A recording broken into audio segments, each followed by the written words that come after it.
ikaw, yung babaeng pangrampa sa kagandahan at kaseksihan.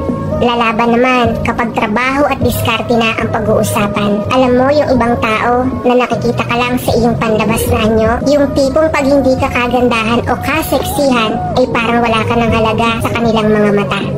Pero teka muna, tandaan mo ito, hindi lahat ng laban ay nasusukat sa ganda o kaseksihan. Meron kang bagay na hindi nila kayang gayahin o tapatan. Yung diskarte mo sa buhay, yung sipag at tiyaga mo sa trabaho, yung kakayahan mong bumangon sa kabila ng maraming pagsubok. Hindi yan nasusukat sa itsura o sa sukat ng iyong damit, kung hindi nasa puso. Hindi na uso ngayon ang kagandahan ng trabaho at posisyon na mayroon ka. Hindi na uso ang payabangan ng narating mo sa buhay. Ang uso ngayon, yung kumikita ka kahit hindi ka nakapagtapos ng pag-aaral. At hindi na payamanan ang sukatan ng masayang pamumuhay.